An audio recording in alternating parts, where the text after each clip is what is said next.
And you know what? The district has no choice now. It must change. It must change. Because it's out in the open now. It's an open book now. I mean, it was always an open book, but the book is open real wide now. As a matter of fact, there's a lot more open books about the South Orange Maplewood School District than we really would like out in the public domain. We could have taken care of this long time ago. This could have been done in-house. It's a public news story now. You think Nicole Default was bad? This is even worse. At least Nicole Default affected 5 young kids.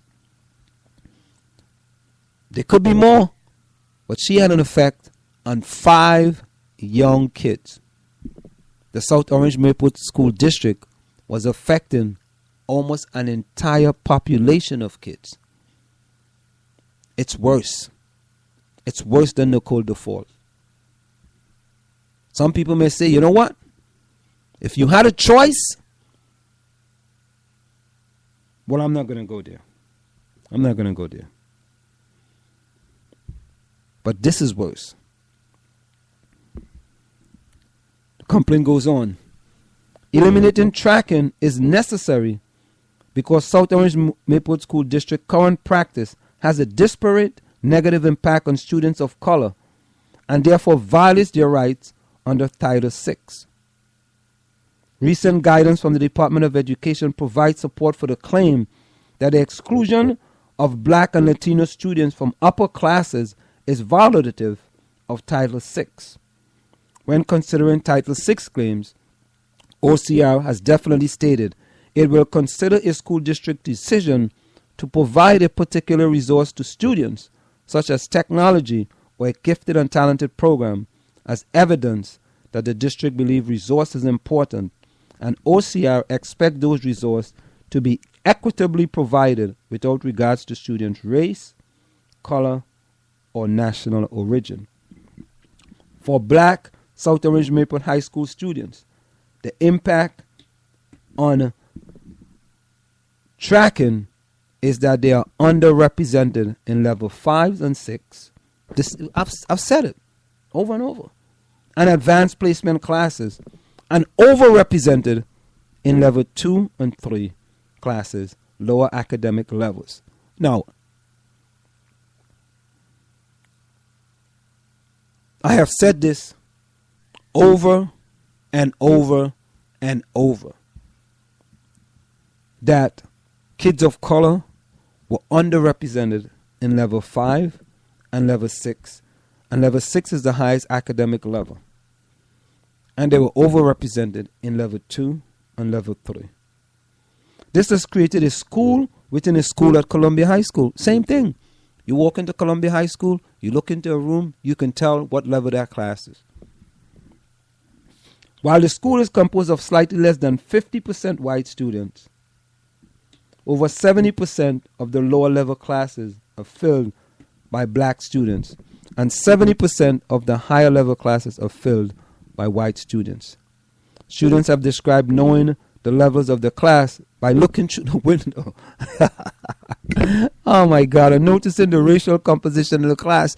Listen, you know, this is something that, now my son attended Columbia High School 5 years ago.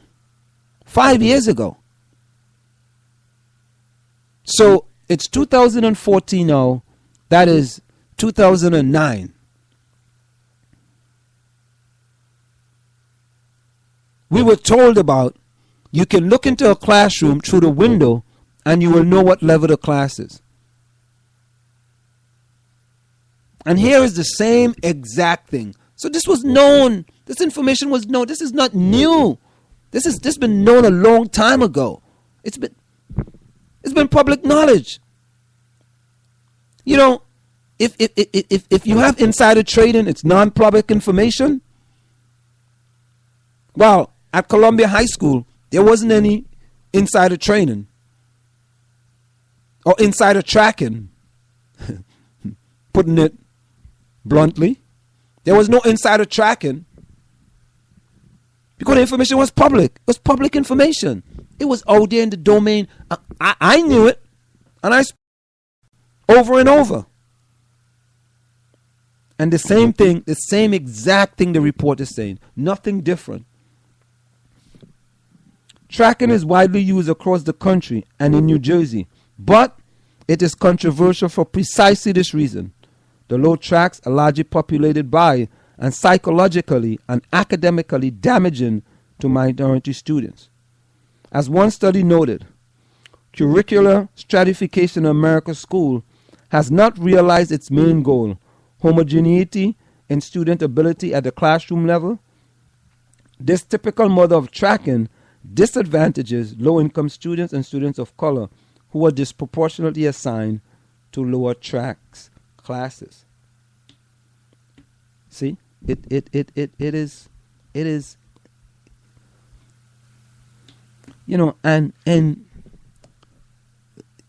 well, you know, when you look at this, and I told you I had an experience with my son. He was in a level 4 class. They wanted to demote him to a level 3 class. Not because he wasn't making the grade. Not because he wasn't doing the work. But because the teacher felt he may have been giving another kid the answer to a test. That's why. So you were going to take him from a level 4 class and demote him to a level 3 class because you felt that he was giving another kid an answer for a test, or he was talking in class. And I say, hey, listen, my son wasn't an AP student. No, he wasn't an AP student. I would like him to be an AP student, but he wasn't. And I wasn't pushing for him to be in AP classes. But I wasn't pushing for him to be in level 3 either. Because I knew the type of work they got in level 3. And I wanted to create a young man who can think for himself. Who want to work hard.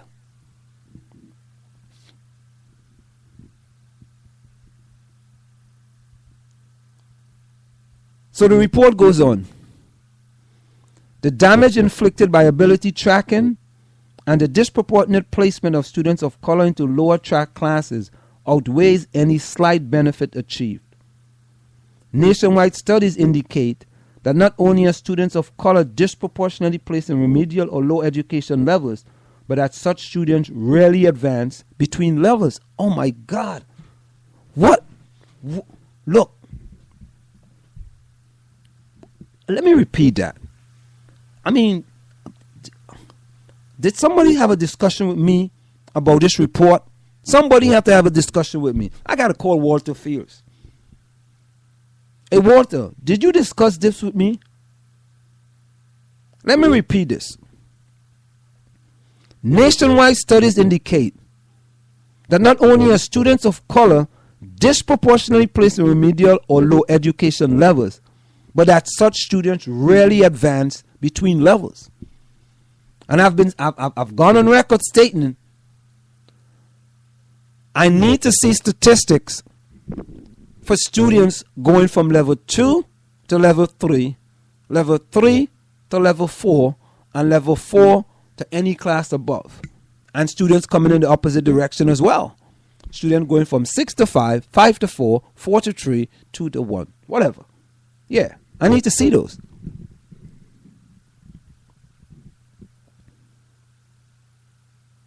And Angelia Dickens, revisiting Brown vs. Board, how tracking has resegregated American public schools.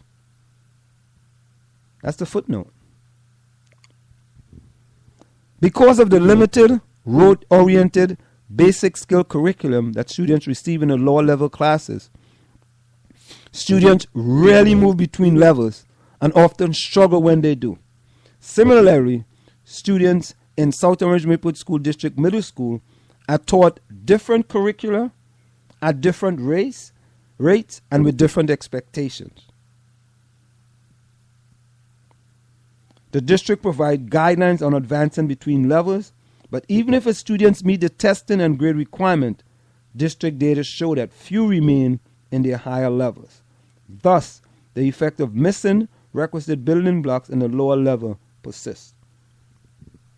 And then the footnote says, see the District of South Orange Maplewood School Mathematics Curricula. And it talks about you are taught different curricula at different rates and with different expectations. So you see,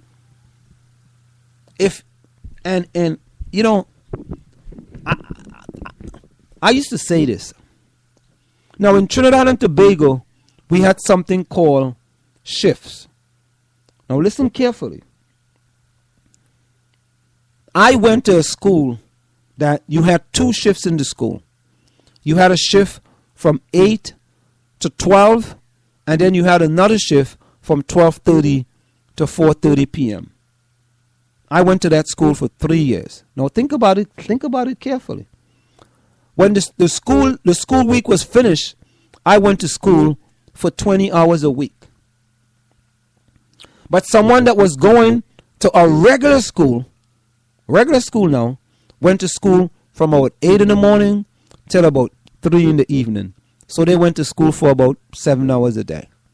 Right? So when the week was finished, they went to school for 35 hours. I went to school for 20 hours. And just do the math. 20, 35, less 20, 15 hours. So 15 hours a week, I was down on that kid that went to school for 35 hours. Okay, let's continue. So if we do the math, right? 35 and 35 is 70. 70 and 70 is 140. So for the month, that student went to school for 140 hours. Right? Stay with me here. Stay with me. Right? Now remember, I went to school for 20 hours a week. 4 weeks in the month. At the end of the month, I went to school for 80 hours.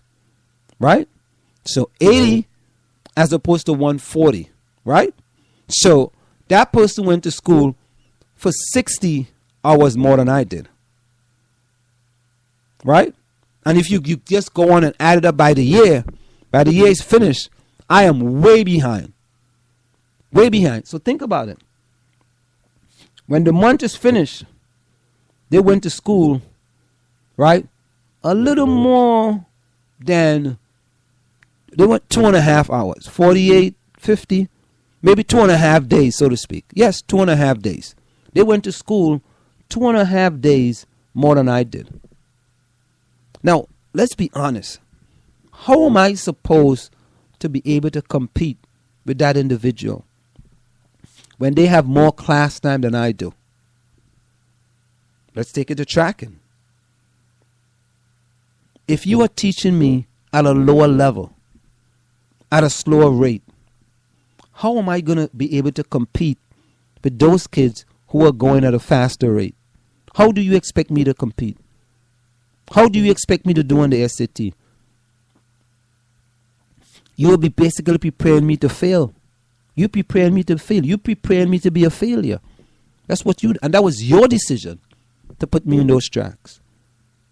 So you already said, you know what? You, and you, I'm setting you guys up to fail. I'm not going to try to get you to the next level. I'm going to try to keep you at this level. Because this is what the curriculum says. And this is all I can teach you. Because I went into your brain and I figured out this is all I can teach you. I'm a psychologist now. I went into your brain. I figured out that you can learn more than this. And this is it for you.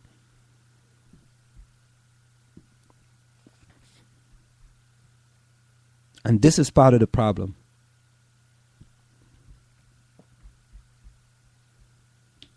But you know what? I'm definitely going to continue with this report tomorrow. I have to. Because many of the things that the report says, I've been discussing it right here. Right here. Many days I come. And you know, it's funny. A lot of my friends used to listen to me yesterday and say, Why you keep always talking about that stuff, man? Why don't you find other stuff